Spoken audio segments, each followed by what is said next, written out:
The guns are quiet now. The papers of peace have been signed. And the oceans of the earth are filled with ships coming home. In faraway places, men dreamed of this moment. But for some men, the moment is very different from the dream.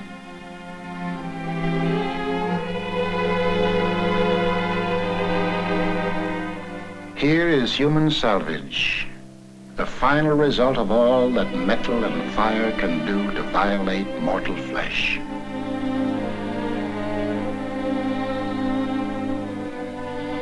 Some wear the badges of their pain, the crutches, the bandages, the splints. Others show no outward signs, yet they too are wounded. This hospital is one of the many for the care and treatment of the psychoneurotic soldier.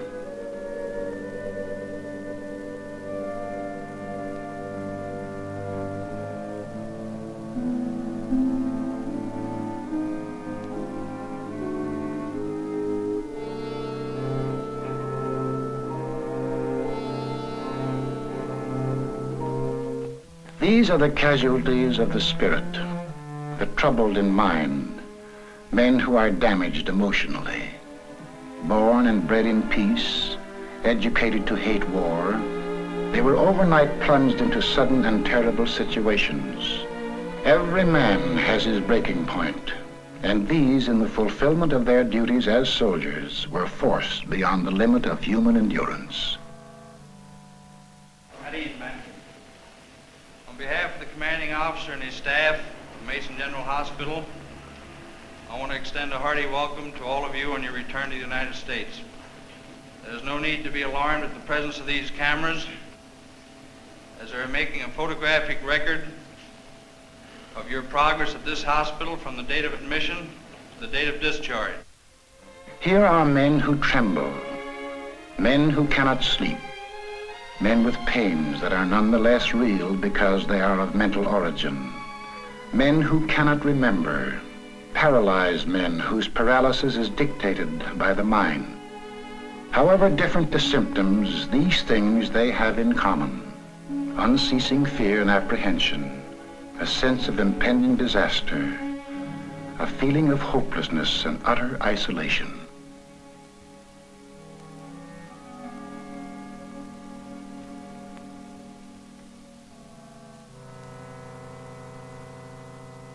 May I have your last name? How do you spell that? M-E-I-S. May I have your last name, please? Bolivar. And your how do you spell that?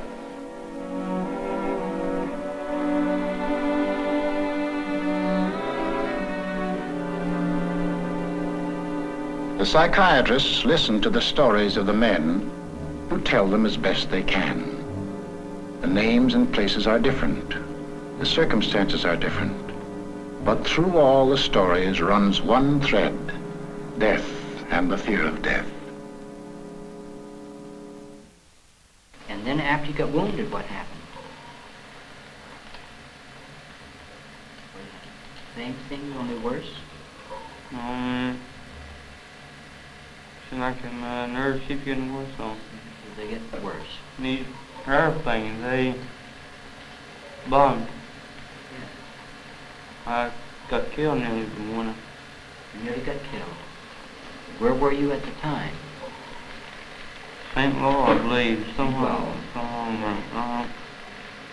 I don't remember. And what were you doing when the planes came over? I was in a hole. You know where you were? I think I'm in the States now. They told me I was coming back. Right. But they told me I was going to die. No. On the hospital, I wouldn't eat hardly. No, you're I not. was sick. And I wouldn't eat hardly. They told me I was going to die, but then he couldn't help me. Well, Told me they didn't care where I died or not. we will see that you don't die. You won't die.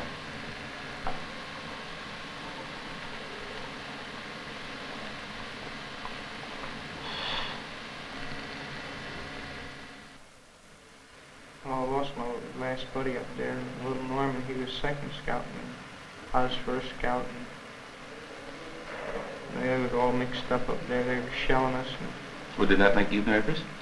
I should have been first scout. I'm first scout, and I should have been out in front. And he went out, and I started to go out after him, and he got shot.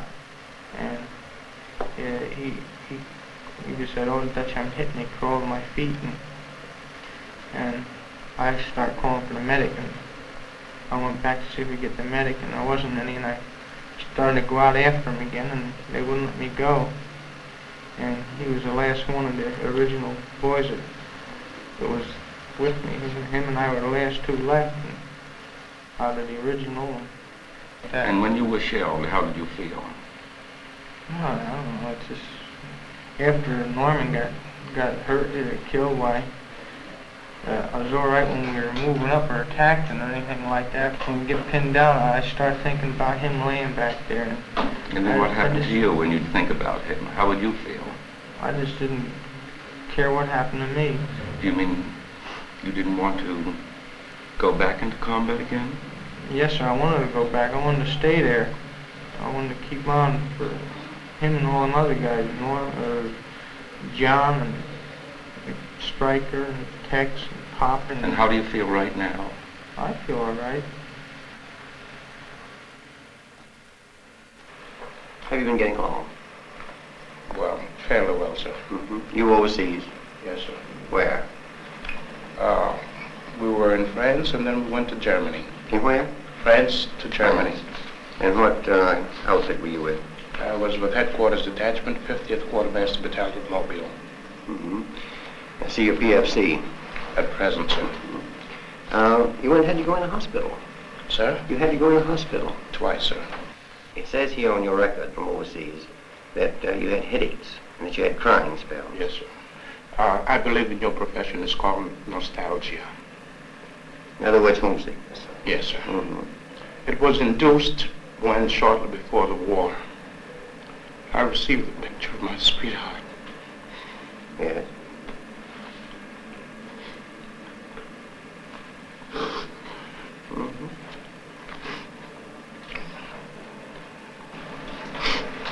I'm sorry, I can't continue. That's all right. Griffith. Yes, sir. Come on and sit down a minute. Now, a display of emotion is all right. I'm not doing this deliberately, sir. Of course Please you're believe not. me. I do believe you. A display of emotion is sometimes very helpful. I hope so, sir. Sure, it gets it off your chest. You wouldn't be here. You wouldn't have been returned. As a patient, if there wasn't something upsetting you. Yes, sir. Well, now, Sorry. you say you had received a letter from your, Not a letter, sir, a photograph. A photograph, yes. Well, what about that now? Well, sir, to be perfectly honest with you, I'm very much in love with my sweetheart. She has been the one person that gave me a sense of importance, and that through her cooperation with me, we were able to surmount so many obstacles. What happened? Well, when I was in combat, Mindanao. Can you speak louder? I have trouble hearing you. During the time, I got worried that my brother, he was killed in Guadalcanal. Oh, were you a Marine? Yes. Now, I noticed in this history here that you saw a vision of your brother. Tell me something about that. What happened? Oh, I guess it was a dream. Well, describe the dream. What did you see in the dream? I dreamt that I was home, my brother was home, and my other brother was home. We all were home. All of you were home. Sitting around the table. Everybody was happy. We were laughing, talking, just admiring each other's. And then it ended there. You could see these images clearly. Yeah, it was like in a dream, see. Yeah. What about this Mindanao thing you're telling me about? Well, in Mindanao, after I got that news, I admit I was scared. You were scared? I don't know, sometimes I hope something what happened then again, I say, well, something did What happen. do you mean by something happened? You mean you were hoping that you'd be wounded and sent back? Is that what you mean? No. What do you mean by that? I meant that I hoped that just, you know, I was so disgusted and tired of everything. I just didn't feel like living. And then I changed my mind and I think back to my folks, and it'd be a double blow if something happened to me. And I'd be standing guard, sitting on a machine gun there, just watching. And I'd hear a little noise and I'd let go, shoot. It wasn't nothing, probably it was an animal or something. Any noise made you upset and you just shoot? At that time, yes. Do you feel worried about anything now? I don't know. Are you mixed up? Kind of. What's that pin on your shirt there? My heart. Well, why do you cover those up? Aren't you proud of them? Yes, sir. You got a Purple Heart? Your campaign ribbons? Yes, sir. Well, why do you cover them up? Now, there must be some reason for you doing that. Well, what happened over there? Well, we got in the scrape and I was in the house there. Just got off of guard duty and it was Friday the 13th and we were sweating it out all day. Patrol came up, the German patrol, and they shot a Panzerfaust through the wall. Well, And what?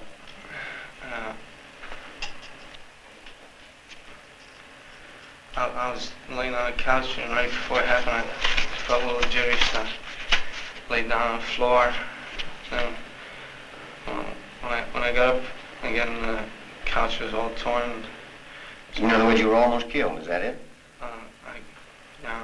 Most have gone right over my head.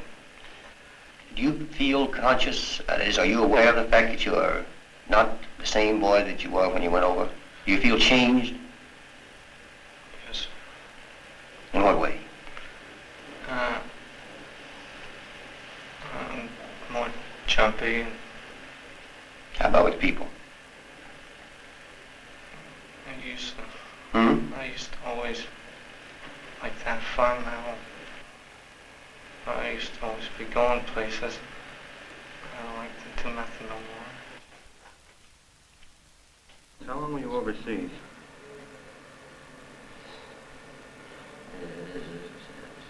A lot of months. 11 months. Were you in any combat at all? This is 6 months.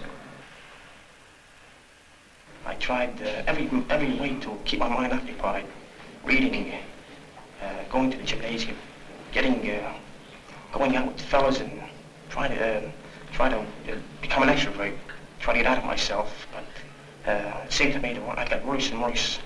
And after a while, I developed, after the fear of insanity, I started developing fears of different sorts. Did you ever have similar pains before you got Never here? in my life. Have you ever been nervous before in your life? No, sir. Never. I was a solid man. Do sudden noises bother you particularly? I did just shake a little, but not that bad. Well, I guess I just got tired of living, you can put it that way. I had trouble sleeping, yes. Had dreaming of combat, you know. I just took off because I see too many of my buddies gone, and I figured the next one was for me. A man can just stand so much up there, see. Admission note. Poole. P-O-O-L-E, comma, Walter L. T5. Transfer diagnosis. Anxiety reaction. Severe. Active symptoms in remission. On this, their first night back in the States, each man who is able may make a long-distance call without cost. After months and years of silence, familiar voices are heard once again.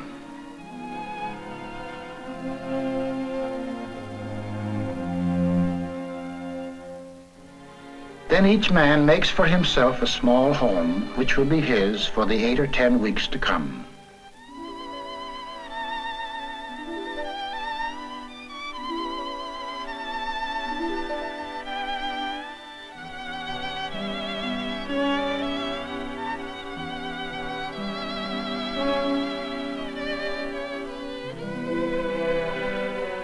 now in the darkness of the ward emerge the shapes born of darkness, the terror of things half remembered, dreams of battle, the torments of uncertainty and fear and loneliness.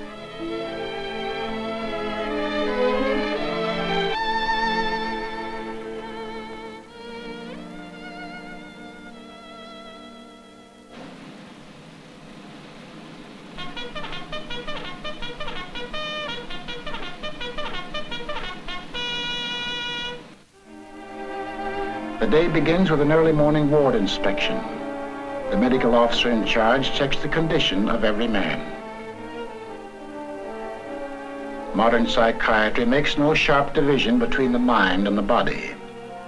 Physical ills often have psychic causes, just as emotional ills may have a physical basis. Possibilities of organic disturbance in the brain are investigated by means of the electroencephalograph. The Rorschach test. The things that the patient's imagination sees in these cards give significant clues to his personality makeup. This looks sort of like a drawing of two women standing on a rock and waving their hands.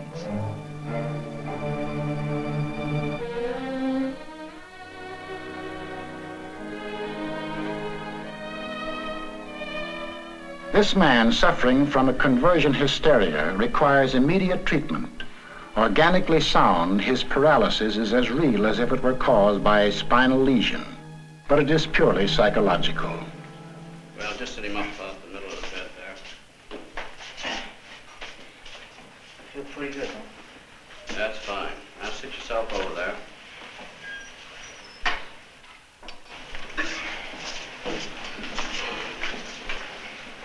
Well, now, can you move over just a little so I can talk to you? Yes, sir. Now, what is the trouble? You think it'd be what's that? That's nerves, yes, they make me flinch like that. I see. How long has that been going on? Since Friday. Friday night. Come on suddenly or gradually? Suddenly, sir. How? Well, I started in the afternoon with crying spells. And felt something funny in my shoulders here. Back bothered me. I started crying. I lost control of my legs and my arms. Was there any reason for crying spells? I don't know, sir. Anything happen at home to bother you? Well, my mother's been ill. She has been ill. That's right. Does that worry you a lot? Quite a bit. Well, now, has this got anything to do with your mother's illness? Any reason why you should have that kind of reaction? No, sir, not that I know of. Unless my mother's illness might have brought this on. I tried to hold it while it hurts, but... I see. You've just been holding these things in. That's right, sir. No way you can control this at all? No, sir. Well, now we're going to have to help you do that, of course. Let's take off this jacket here. Just slip that off. All right, now lie down on the bed. My shoes. Right, now we'll leave the shoes on so you can walk in them. I think we're going to get you walking. Let's come over here. That's the boy. That's fine. That's good. Now you lie steady. Lie steady. That's the boy. This is all going to go away as I give you this medicine. No bother at all. The method employed here is effective in certain types of acute cases. An intravenous injection of sodium amytal induces a state similar to hypnosis. What a torpedo that is.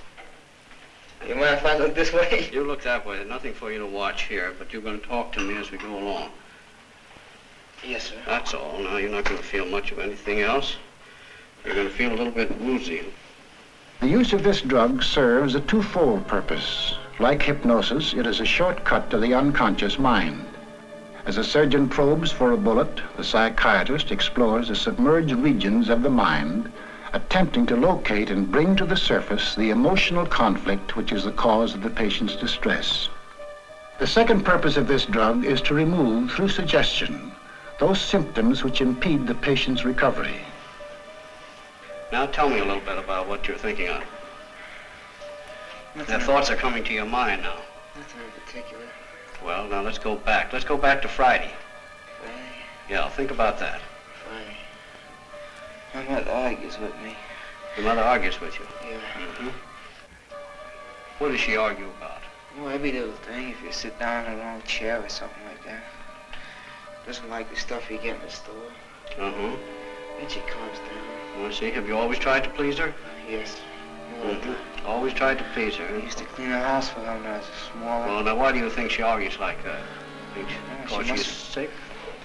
Well, she doesn't try to control her temper. I see. How about your father? He's a swell guy. He's a swell fellow, isn't he? Gets kind of hot-tempered.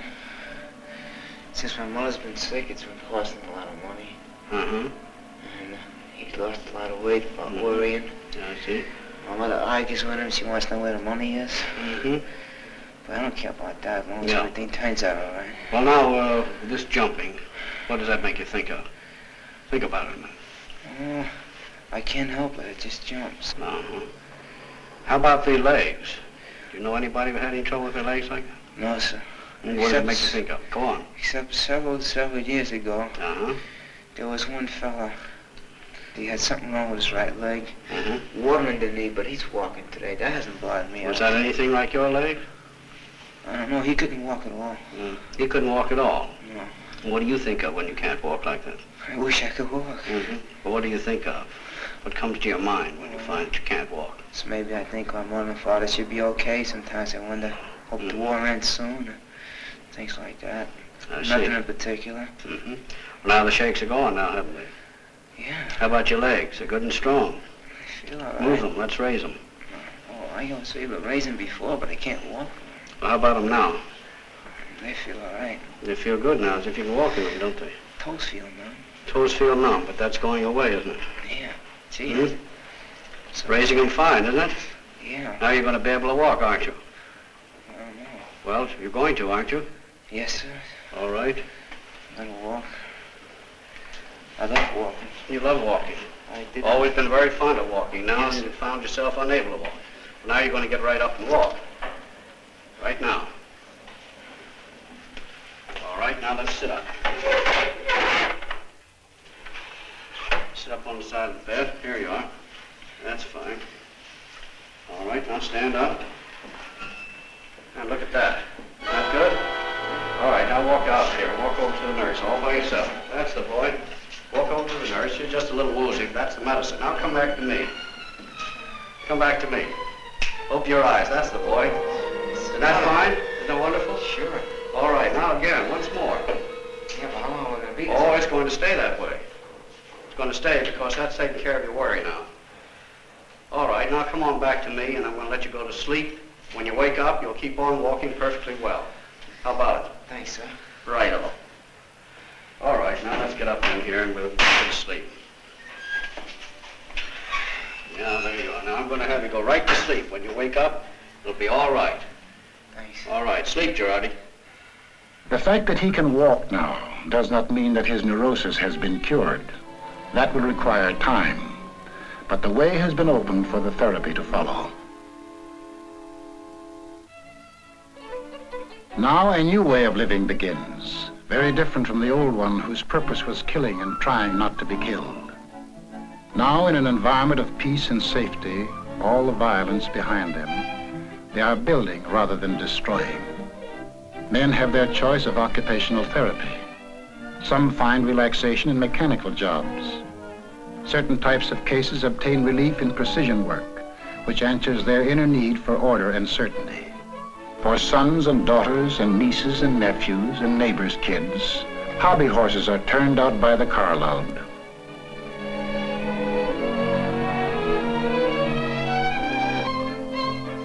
Physical reconditioning is not the only purpose in sports, which also serve to bring men out of their emotional isolation and back into group activity. One of the most important procedures is group psychotherapy. Here, under the psychiatrist's guidance, the patient learns to understand something of the basic causes of his distress. As one of a group, he also learns to understand that his inner conflicts are, with variations, common to all men. And I think of it a little bit like this. We want to get you out of your own feeling of isolation, to get you to feel that you are like other people. In order to get to that, we have to use knowledge as one thing, and something else which has to be added, and that is an experience of safety. You could say it is almost the core of all our treatment methods. Development of knowledge of oneself with the accompanying safety that it brings. I'd like to see if we can get some illustrations of how one's personal safety would stem from childhood safety, and how the childhood safety itself would stem from the parents' safety. In my illustration, is that as a child, whenever I underwent any experiences that were frightening to me, I never told my parents. I kept it to myself. While I was alone at night in my room, I'd call on God. So if I had done anything wrong that I was ashamed of, I was ashamed to go to my parents and tell them what I had done. So I kept it to myself. And I used to be in constant fear that my parents would find out my feelings. Well, I wonder if there's any of your mother's troubles that you would know about. No, my mother never gave any of the children any part of her troubles. Well, that would be the same thing that happened to you. She didn't tell her troubles, and you didn't tell yours. You took your troubles to God, and she probably did the same thing. Probably didn't even confide in your father. In other words, the kind of method that you used to get relief from anxiety was really, we'd have to assume, learned and felt right in your home, the same kind of thing. I think it was all caused by economic conditions of the world. I mean, people trying to compete with one another, trying to get a better job, trying to keep up with uprising, living, things like that, of course. A lot of arguments in the home. Mother and father arguing about the price of the food, and that has a reflection on the children. That's right. Things like that. So I think that was one of the causes of illness. Not having enough food to eat, or the arguments between them? Both. I mean, there was... Which was the worst, though? Well, I guess the arguments. Sure, of course the arguments. Because I can't remember about the food. There you are. You can't even remember about the food or the lack of food. I have in mind my own childhood. We're coming from a moderate family. Moderate in the sense that the family had some sense of security. What happened there was we were told that myself, my brothers and sisters, we couldn't just play with any of the kids we wanted to play with unless their parents in turn had the equivalent of what our parents had. And as a result, we were kept in a narrow circle, very, very narrow. However, I have found that there has been a strong yearning on my part to break out of this environment, to be able to play with Tom, Dick, and Harry. I'd say the net result's like this. Your mother did not feel really so superior. She felt inferior when she tried to make you take the attitude you were better than the other children. So that now, in certain experiences in the Army, have brought that out more clearly, because you've been thrown in with Tom and Dick and Harry and need to get along with them. It's not necessary to be in the Army. It's not necessary to be in the war. These kind of troubles have always gone on in all time, through all the centuries. You were going to say something. I never spoke until I was 7. Is that right? Yes, sir. And I studied very bad. At 14 and 15, I couldn't recite in school. Today, I'm able to talk. Can you explain how you get started to talk? How you began to get over that? During the war, the first word I ever spoke, Santa Claus had brought me a war gun, and my brother broke it. This is the First World War, yes? And so, Santa Claus brought the gun and your brother broke it. Yeah, when I went in to get my gun, I just says, "War dead. Somebody broke my gun." That was the first thing I said. You were angry because someone broke your gun. So that's where I started talking. I would say all those symptoms, like being unable to speak, stuttering and so on, they have an underlying anger and resentment in the deeper parts of the personality. You could almost say it like this. Underneath "I can't," you usually find "I won't." Captain, on Okinawa, I was stuttering too about 3 weeks. And as soon as I came here, in a month now, I stopped stuttering. You've stopped studying completely since you came here? Yes, sir. Well, that's good. I don't know whether that's a tribute to the doctors or a tribute to your fundamental health. It's due to my fundamental self. No tribute to the doctors at all. Very good. Some patients require special therapy. Hypnosis is often effective in certain types of battle neuroses, such as amnesia. This man does not even remember his own name. A shell burst in Okinawa wiped out his memory. The experience was unendurable to his conscious mind, which rejected it, and along with it his entire past. Through hypnotic suggestion, the psychiatrist will attempt to evoke them. Relax completely and put your mind on going to sleep. All right, now keep your eyes on mine. Keep your eyes on mine and keep them fixed on mine. Keep your mind entirely on falling asleep. You're going to go into a deep sleep as we go in. You're going to go into deep sleep as we go in. Now clasp your hands in front of you. Clasp them tight, tight, tight, tight, tight. They're getting tighter and tighter and tighter, and as they get tighter, you're falling asleep. As they get tighter, you're falling asleep. Your eyes are getting heavy, heavy. Now your hands are locked tight. You're locked tight. They're locked tight. You can't let go. They're locked tight. You can't let go. When I snap my fingers, you'll be able to let go. When I snap my finger, you'll be able to let go, and then you'll get sleepier, and your eyes are getting heavier. Now your eyes are getting heavier, heavier, heavier. You're going into a deep, deep sleep. You're going into a deep, deep sleep. Deep asleep, far asleep. Eyes now closed tight, closed tight. Going to a deep, deep sleep. Deeply relaxed, far asleep. You're far asleep. You're far asleep. Now you're in a deep sleep. You have no fear, no anxiety, no fear, no anxiety. Now you're in a deep, deep sleep. Now just sit down in the chair behind you. Sit down in the chair behind you. Lean back. Head now falls forward into a deep, deep sleep. Head now is falling forward. You're going further and further and further asleep. I stroke your left arm, become rigid like a bar of steel, and you'll go further asleep and further asleep.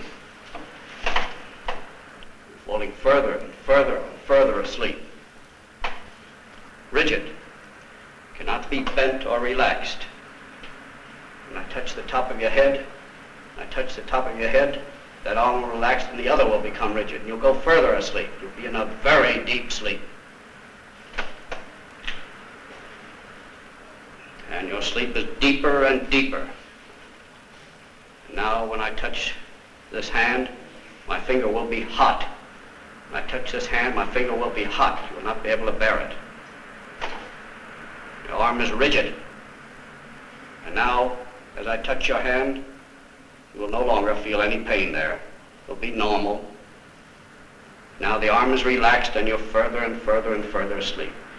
Now you're deep asleep. We're going back. We're going back now. We're going back to Okinawa. We're going back to Okinawa. You can talk.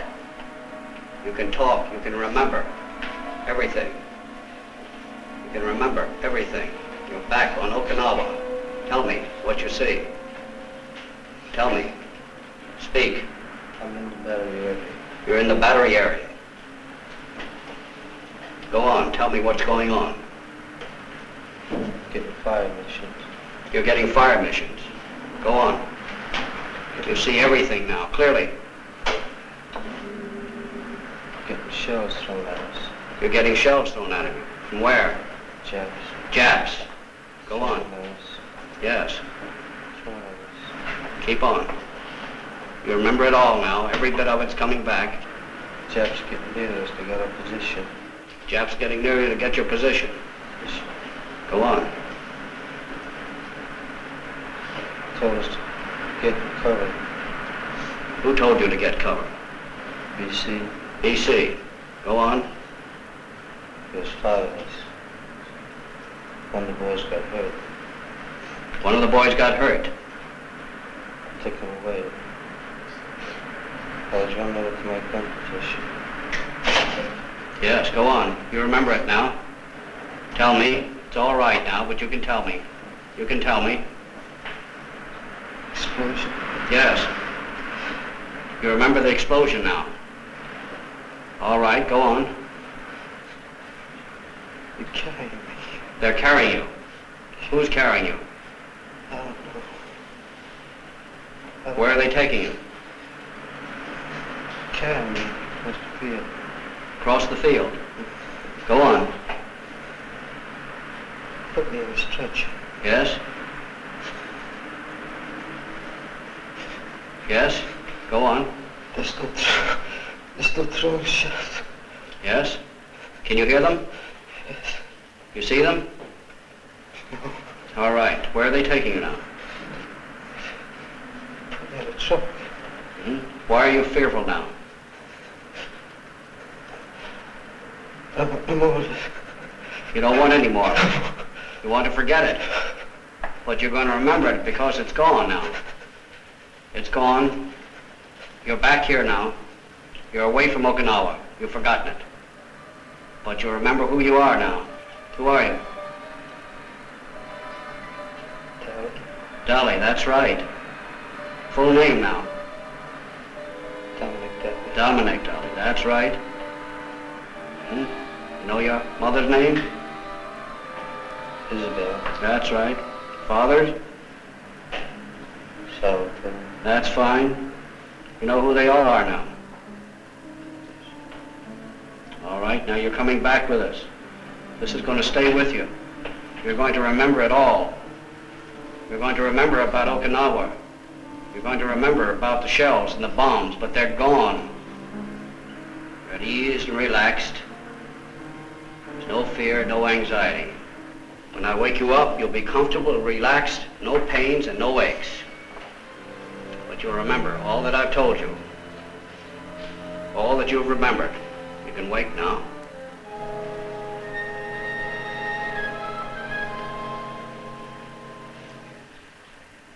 Well, how are you?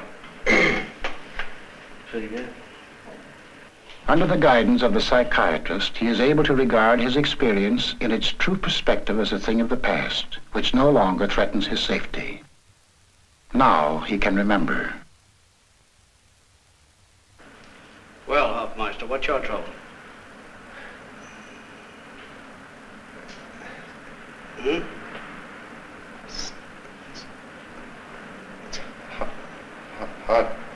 Hard for me to get my words out. Yeah, it does seem to be a bit tough. How long have you had that trouble? It started about a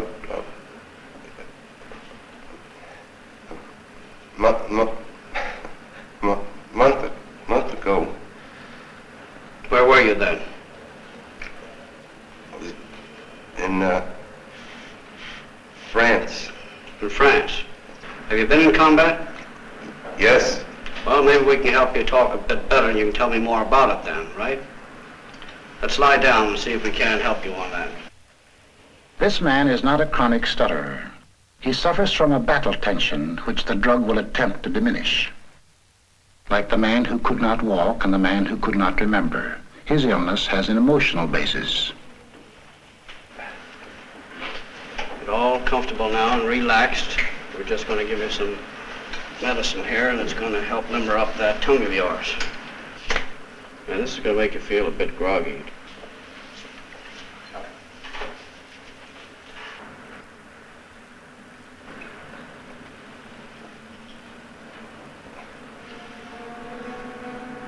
Well, now tell me now, how do you feel now? Make any difference in your feeling? Oh, it's just like seventh heaven. What is it? Tell me about it. Boy, I can talk. That's fine, isn't it? Talk! I can talk! That's good, boy. Listen, I can talk! Oh, God, listen, I can talk! Oh, there's nothing wrong. Oh, God, listen! All right, it's coming back now. You're going to take it easy. Oh, listen, I can talk! Just the way you always did, is that right? God, listen! Oh, God, I can talk! Just the way you always did, Hofmeister. Keep right yes. on with it now. Oh, nice. Let's take it easy now. Just talk just a little lightly now. Tell me, got any idea why you couldn't talk before? What's coming to your mind now? Tell me, what's coming to your mind now? What is it in your mind when you couldn't talk? What is it that stopped it? Something came through there and stopped it. What is it now? Think quickly. Think deeply. Let's go back. When was it you lost your speech? You had your trouble talking. Go back quickly.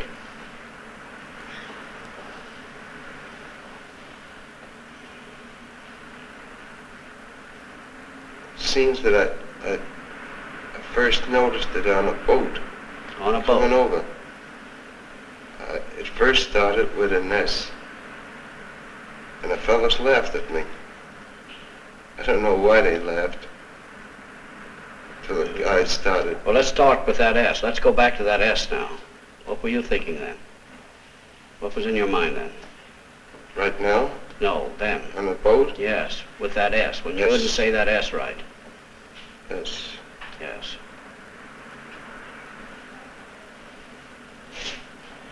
The port side.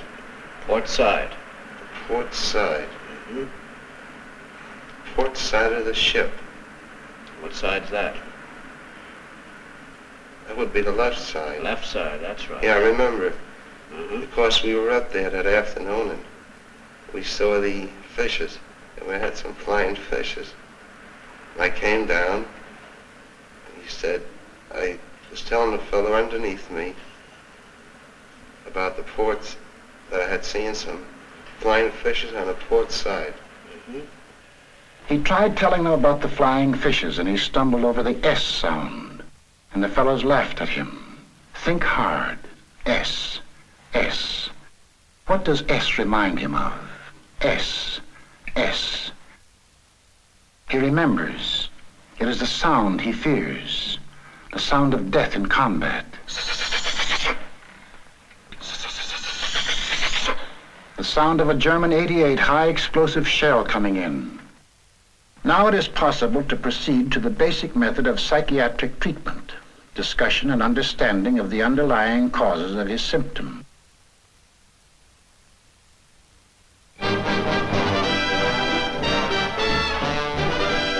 As the weeks pass, the therapy begins to show its effect. The shock and stress of war are starting to wear off. For these men are blessed with the natural regenerative powers of youth. Now they are living less in the past and more in the present. Sometimes they think of the future. The war years must be put aside and the responsibilities of peace must be considered. A man might open a filling station or a hardware store, or he can buy a few acres of land and raise some chickens. He might even go back to school.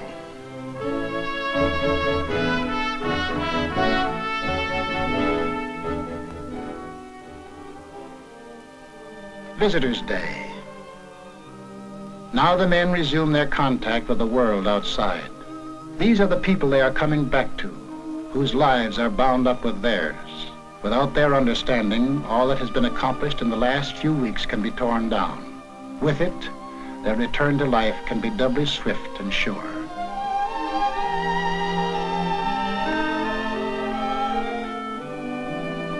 Classes in group psychotherapy continue. The men are thinking of themselves in relation to society. How will they fit into the post-war pattern? How will the world receive them?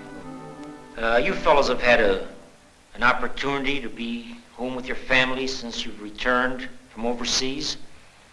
Have you noticed any change in the various members of your family toward you, in their reactions toward you? Well, I found out after 4 years of absence that it only took me the second day to be really relaxed, and I was right chummy again with my dad, and talked about the old neighborhood and the new changes. I don't know, it surprised me. Do you feel that your family has to be taught how to treat you when you come back? No, absolutely not. How do you want to be treated by your family? The same I was treated before I went into the service. No difference. You don't want to be treated any differently? No.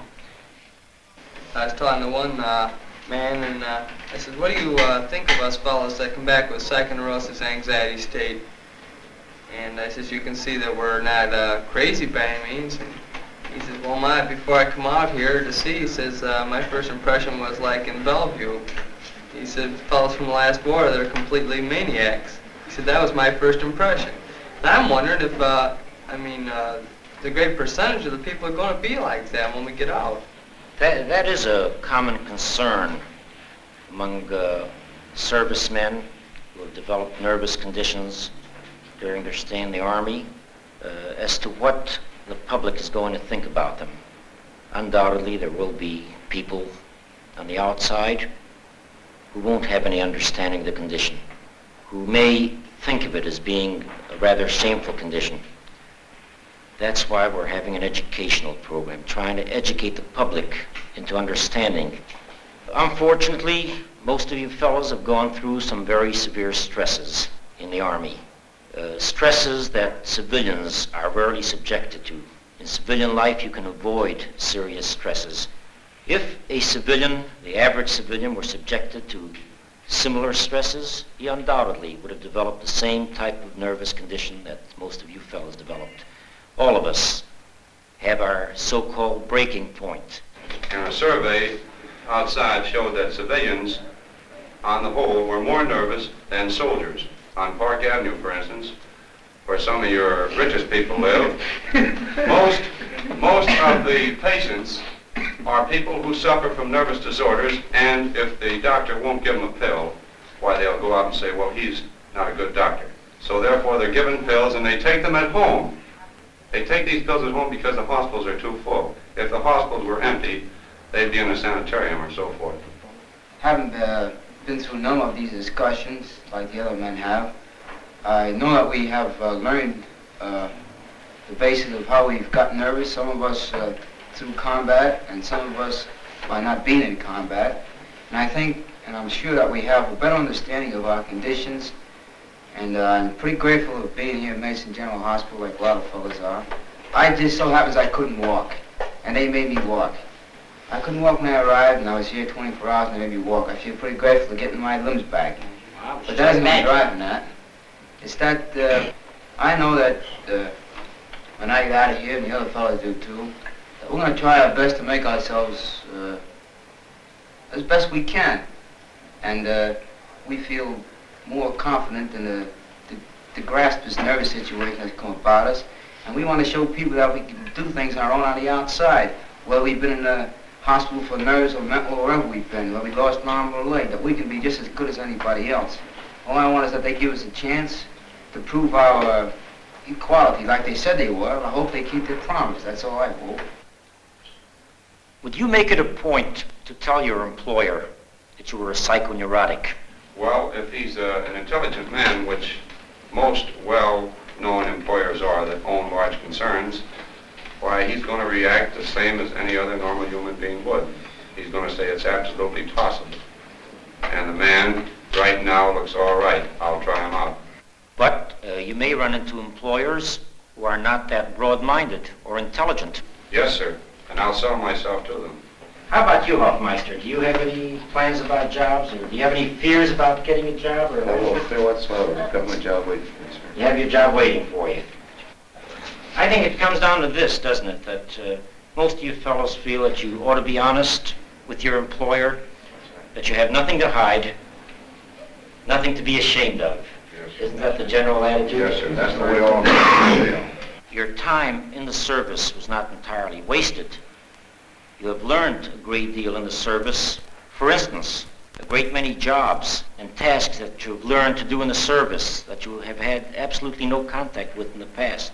You've also learned to work in groups, something that every soldier learns to do very early in his military career.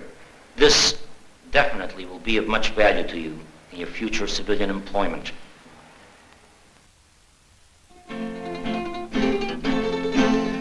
The weeks have slipped by fast. The first strangeness of hospital life has become routine. Sometimes a man learns something new. The Ranger always did want to play guitar.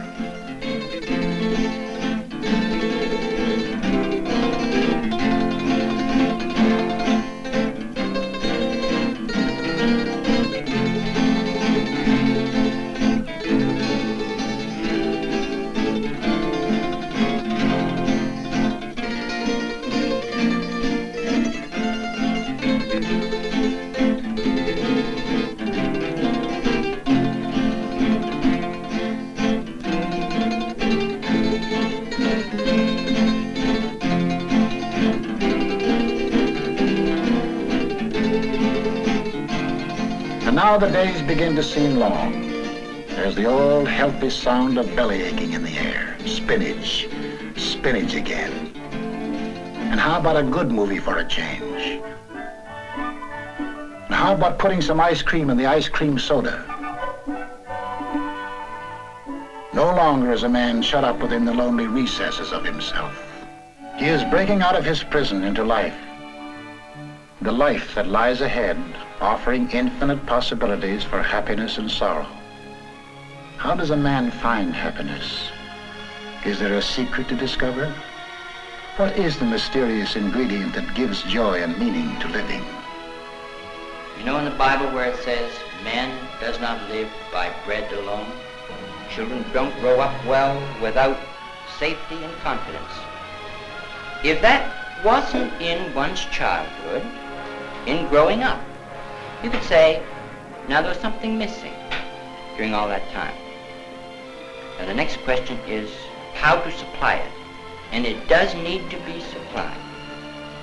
Not all of the learning in all of the books is half as valuable in getting over nervousness as to find someone that you esteem, that you can learn to feel safe with, where you can get a feeling of being accepted, of cherished, where you get a feeling that you're worthwhile and that you are important to someone. You could say, the feeding that you didn't get, that's something more than bread, when you were little, you still need to get it. You still need to be fed with acceptance and to find the safety. In other words, knowledge alone is not enough.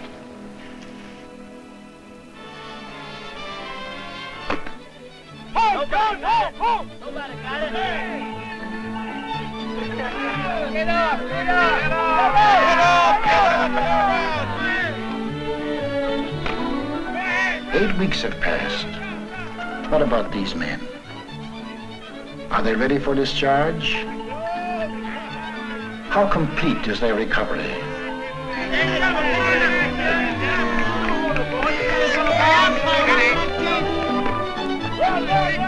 How about the boy in right field?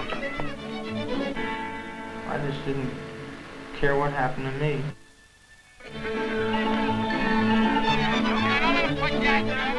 How about the kid at bat? Foxhole was covered by dirt. And I was covered up for 29 hours afterwards till they found me.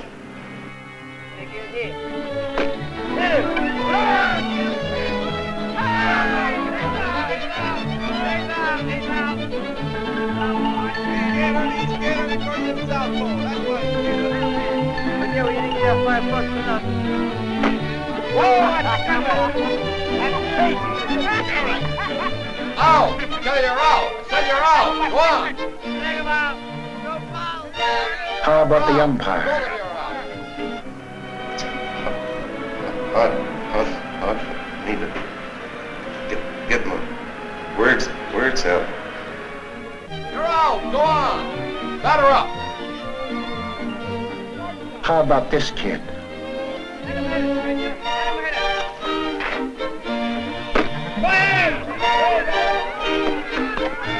How about him?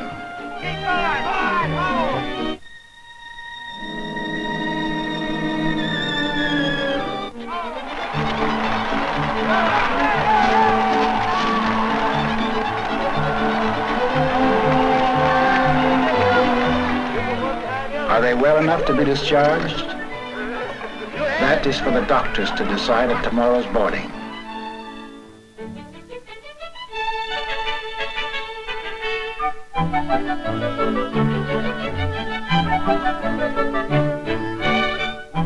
The answer is yes.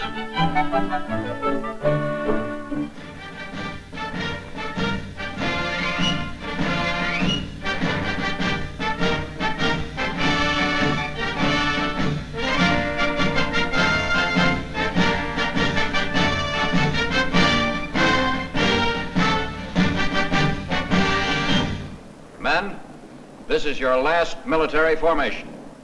Today, you're returning to your homes, your families, and friends. Many of you have been looking forward eagerly to this day.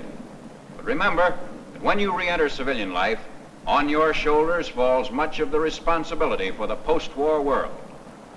May your lives as civilians be as worthy as your records as soldiers. Good health, good fortune, and Godspeed.